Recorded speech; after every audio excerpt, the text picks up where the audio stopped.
Naihati CPM area কমিটির CPM leader তথা শিক্ষক মলয় ভট্টাচার্য কী বললেন বাংলা বাঁচাও যাত্রা নিয়ে? এই খবর দিয়েছেন জনপ্রিয় পোর্টাল চ্যানেল সোশ্যাল মিডিয়ায়। এখন চলে এসেছি Naihati area committee CPM party অফিসে বয়েজ স্কুলের সন্নিকটে। আমরা এখন বসে আছি খুব বর্ষিয়ান সিপিএম নেতা এবং শিক্ষক মলয় ভট্টাচার্যর সম্মুখে। আমরা তার কাছে কিছু প্রশ্ন করব এবং সেটা কিছুক্ষণ পরে প্রকাশ করতে যাচ্ছি। তা মলয়বাবু, আমরা এসেছি এই আপনার কাছে জানতে যে এই যে সারা বাংলা জুড়ে যে বাংলা বাঁচাও যাত্রা বা সফর চলছে পায়ে হেঁটে, তা অনেকেই আছে নেতৃত্ব দিচ্ছেন এবং সেটা এই নৈহাটির বুক দিয়েও যাবে। তো এই যে যাত্রা বাংলা বাঁচাও যাত্রা, এটা কি দরকার পড়লো, কি প্রয়োজন কেন পড়লো যে এই যাত্রাটা করতে হবে এই সময়? বিষয়টা হচ্ছে যে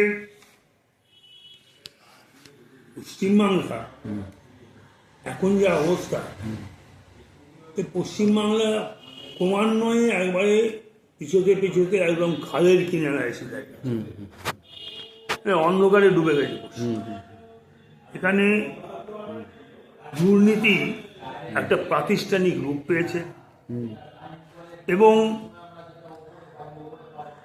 এই যে ধরুন শিক্ষা, স্বাস্থ্য, শিল্প এগুলো ক্রমান্বয়ে রসাতলে যাচ্ছে। শিক্ষার অবস্থা খুব খারাপ। আপনারা দেখেছেন যে এই শিক্ষক নিয়োগ, তাতে কী হারে দুর্নীতি হয়েছে এবং এ ব্যাপারে কোর্টও সিবিআই ইডিকে ভর্ৎসনা করেছে। আমরাও বলছি যে সিবিআই ইডি তারা যে সমস্ত কালেকশন করেছে তাদের, এগুলো কোর্টে প্রডিউস হচ্ছে না কেন? নিশ্চয়ই কোনো ওপরতলার কোনো চাপ তাতে আছে। যারা প্রধানত সিবিআই ইডিকে পরিচালিত করে তাদের একটা অনীহা যে কোনো কারণই হোক, কারণটা অন্য কিছু নয়, কারণটা হচ্ছে তৃণমূল এবং বিজেপির মধ্যে একটা গোপন আন্ডারস্ট্যান্ডিং। এটা এখন মোটামুটি লোকমুখে প্রচারিত, একেবারে পরিষ্কার হয়ে গেছে। কারণ বিজেপি হচ্ছে আরএসএস এর একটা সংগঠন এবং তৃণমূলও তৈরি হয়েছে আরএসএস এর দ্বারাই। কংগ্রেসকে ভেঙে মমতাকে সামনে এনে আরএসএস পশ্চিমবাংলায় তার সেকেন্ড ইউনিট তৈরি করল। সুতরাং বিজেপি এবং তৃণমূলের যে খুব একটা ফারাক আছে তা বলা যাবে না, মুদ্রার এপিটের। এখন প্রশ্ন হচ্ছে যে এই যে দুর্নীতি, এই দুর্নীতিতে কেন মাথারা ধরা পড়ছে,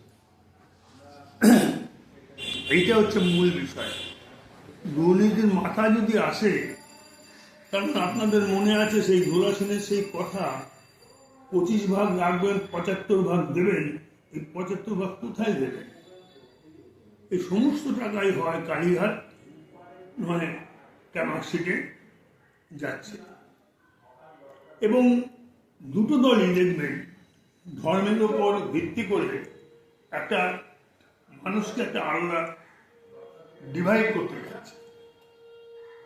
একজন সংখ্যালঘু হিন্দুদের পক্ষে, আরেকজন সংখ্যালঘু মুসলমানদের পক্ষে। এবং এটা খুব একবারে সামনে এসে গেছে। এই দু একদিন আগে হুমায়ুনের কথা থেকে যে তাকে দায়িত্ব দেওয়া হয়েছিল অধীর এবং সেলিমকে হারাবার, এবং সেখানে দাঙ্গা ভাঙ্গা করে যাই হোক হারিয়েছে। কিন্তু আমরা দেখছি যা, তাতে আরএসএস আদৌ চায় কিনা বিজেপি পশ্চিমবাংলায় ক্ষমতায় আসে।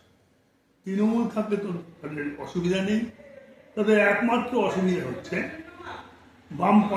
বামপন্থীরা যাতে কোনো ক্ষমতায় না আসে, সেই দিক থেকে তারা বিভিন্নভাবে সাহায্য করে যাচ্ছে। আমরা সিঙ্গুর আন্দোলনেও দেখেছি,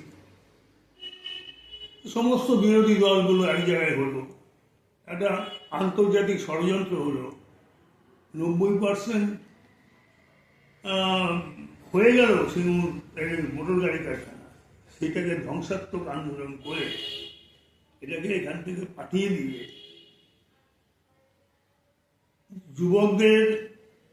যুবক যুবতীদের আগামী দিনের যে কর্মসংস্থান সেটাকে ধ্বংস করা। এইভাবে একের পর এক আমরা দেখেছি যে 11 সালের পর তৃণমূলের এমন একটা শিল্প হয়, বরঞ্চ যে শিল্পগুলো ছিল সেগুলো আস্তে আস্তে পাত্তাটি গুটিয়ে চলে যাচ্ছে।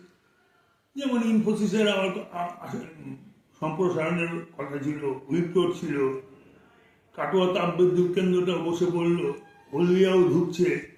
একেবারে শিল্প বিরোধী একটা হাওয়া এখানে বইছে, কারণ শিল্পপতিরা এখানে আসতে চাইছেন, আসলেই তোলাবাজির বিষয়টা সামনে আসছে।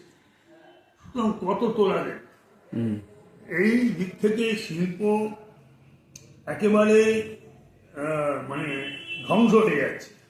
শিক্ষার অবস্থা তো খুব খারাপ, স্বাস্থ্যের বেয়াল দশা, আইন শৃঙ্খলা নেই। এই জায়গা থেকে পশ্চিমবঙ্গকে যদি তুলতে হয় তাহলে সামনের দিকে এগোতে হবে। ওই যে বলেছি খাদের কিনার ঠেলতে ঠেলতে ঠেলতে ঠেলতে সামনের দিকে এগোতে গেলে বামপন্থার জাগরণ দরকার। বামপন্থাকে যদি শক্তিশালী না করা যায় তাহলে সাধারণ মানুষ এর থেকে নিস্তার পাবে না। সেই দৃষ্টিভঙ্গি নিয়ে মানুষের কাছে আমাদের যে আমরা কি করতে চাই সেটা পৌঁছে দেওয়ার জন্য, এবং গোটা পশ্চিমবঙ্গ তথা ভারতবর্ষে যে অবস্থা, ভারতবর্ষ আজ বিক্রি হয়ে যাচ্ছে, এদের শিল্পপতিদের হাতে চলে যাচ্ছে, রেল বিক্রি হয়ে যাচ্ছে, প্রতিরক্ষা বিক্রি হচ্ছে, কর্পোরেটদের হাতে চলে যাচ্ছে। এবং সবচেয়ে বিষয় হচ্ছে যে দুটো বিষয়ই আক্রান্ত আছে, গণতন্ত্র রক্তাক্ত, সংবিধানও আক্রান্ত, আইন ব্যবস্থারও কোনো কেউ মানছে না। সুতরাং কোথায় যাবে? এর থেকে নিস্তার পেতে গেলে এগিয়ে যেতেই হবে, এবং তাতে বামপন্থীদের দরকার। বামপন্থীরা ছাড়া এই থেকে নিস্তার পাওয়ার কোনো লাভ নেই।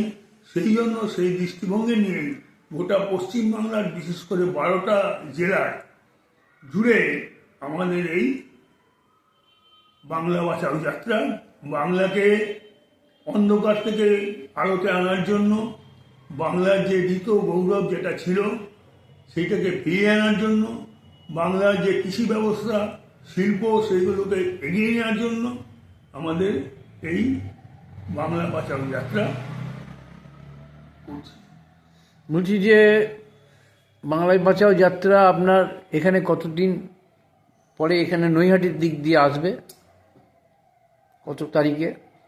বাংলা বাঁচাও যাত্রা শুরু হয়েছে 29 তারিখ, অর্থাৎ কুচবিহারের তুফানগঞ্জ থেকে শুরু হয়েছে, বিভিন্ন জেলা অতিক্রম করে মালদা, মুর্শিদাবাদ, এবং এখানে দেখা যাচ্ছে যে যেইখানে মিটিং করলে লোক হতো না সেইখানে হাজার হাজার লোক আসছে নিজেদের পেটের তাগিদে, বাঁচার তাগিদে। এবং যত ওপর থেকে নিচে নামছে তত বেশি মানুষের ঢল বেড়ে যাচ্ছে। বাঁচার তাগিদেই তো রাজনীতির পথে সবাই ছোটে। এই এখন প্রশ্ন হচ্ছে যে 29 তারিখে শুরু হয়ে সেটা 17 তারিখে গিয়ে শেষ হবে, এবং বেলগড়িয়ার দেওয়ানপাড়ার মাঠে একটা প্রকাশ্য সমাবেশের মন্ত্রী। এখন নৈহাটিতে এটা অতিক্রম করবে 15 তারিখ দুপুরবেলা অর্থাৎ বেলা 12টা 1টা। কিছুটা বাসে আসছে, বাইকে আসছে, কিছুটা হেঁটে আসছে, যেমন হাজিনগরে নামবে, নেমে হাজিনগর মহল্লা ঘুরবে, ওই তেমাথার মোড়ে একটা মিটিং করবে, তারপর আবার এসে এইখান থেকে হাঁটতে হাঁটতে নয়টি স্টেশনে মিটিং হবে, মিটিং হয়ে সম্বর্ধনা হবে বিভিন্ন জায়গায়, তারপর তারা ইসাপুর রাইফেল ফ্যাক্টরি হয়ে ওই দিকে চলে যাবে।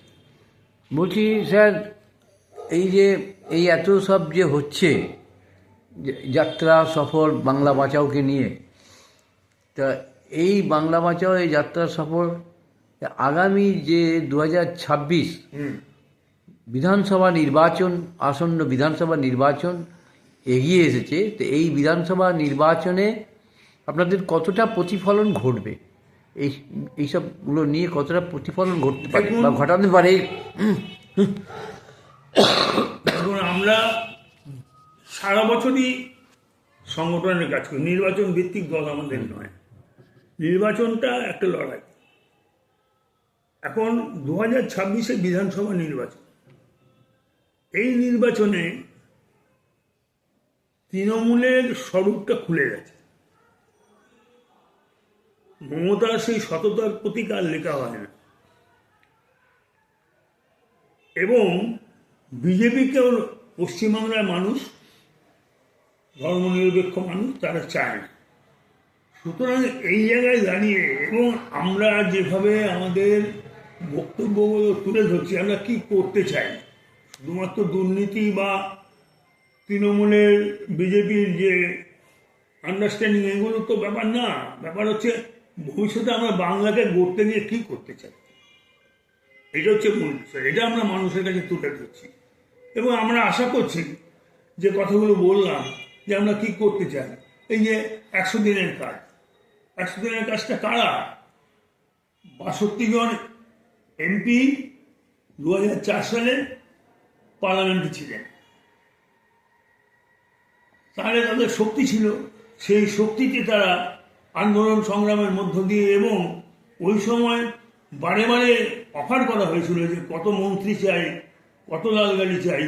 পার্টি কিন্তু বলেছে আমাদের মন্ত্রীও চাই না, লাল গাড়িও চাই না, আমরা একটা স্টিয়ারিং কমিটি তৈরি করে কমন মিনিমাম প্রোগ্রামের মধ্য দিয়ে আমরা কংগ্রেস গভর্নমেন্টকে সমর্থন করি।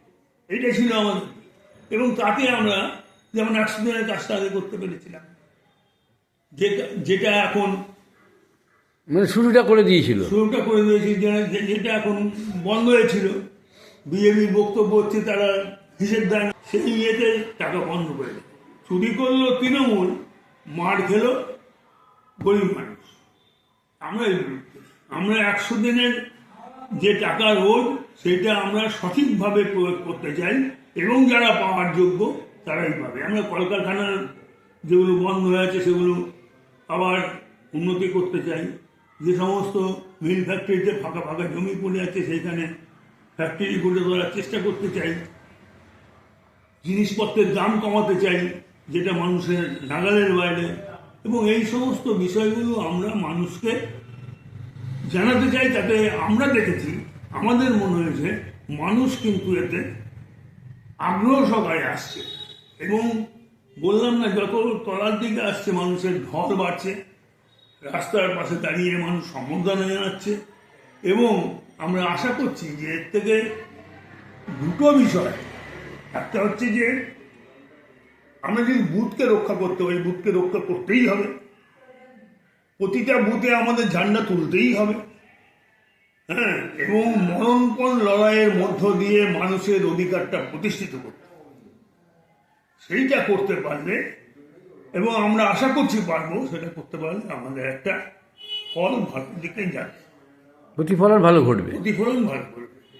আর দ্বিতীয় কথা হচ্ছে এই যে যখনই কোনো আন্দোলন সংগ্রাম হয়, তখনই তারা এক একটা বিষয় সামনে নিয়ে আসে, যাতে মানুষ ওই জায়গায় ওইদিকে এই আন্দোলন সংগ্রামের থেকে তারা নিজে বাঁচার তাগিদে ওই দিকে যেতে পারে। নোটবন্দি হলো, এই এসআইআরটা কি, তো নাম তোলা, নাম কাটাই তো বছরের পর বছর হয়। নতুন করে কি নির্বাচন কমিশনের কি দেওয়ার অধিকার আছে নাকি? হ্যাঁ, নেই। তারা তাদের মানে সীমার বাইরে গিয়ে করছে। সুতরাং এসআইআরটা নিয়েও মানুষকে একটা বিভ্রান্তি, মানুষকে একটা ভয়ের মধ্যে ফেলে দিচ্ছে। আমরা বলতে চাইছি যে মানুষ ভুতুড়ে ভোটার বাদ যাবে, শিফটেড ভোটার বাদ যাবে, মৃত ভোটার বাদ যাবে। মৃত ভোটার বাদ যাবে, এবং সঠিক যারা ভোটার তাদের নাম অবশ্যই তুলতে হবে, তাদের নাম বাদ দেওয়া যাবে না। এটা হচ্ছে আমাদের ডিমান্ড। আমরা এই ডিমান্ডে লড়াই করছি এবং আগামী দিনে ওই বুথ রক্ষা করার জন্য যা যা সংগ্রাম, আন্দোলন, সংগঠন করা যায় তার চেষ্টা আমরা চালিয়ে যাচ্ছি। এতে আমরা মনে করি যে ভবিষ্যৎ আমাদের উজ্জ্বল। ধন্যবাদ। আমরা এই সময় আজকে সাক্ষাৎকার নিলাম আমাদের নৈহাটির এরিয়া কমিটি সিপিএমের লিডার, বর্ষিয়ান লিডার মলয় ভট্টাচার্য মহাশয়, শিক্ষক মলয় ভট্টাচার্য। ভালো থাকবেন স্যার।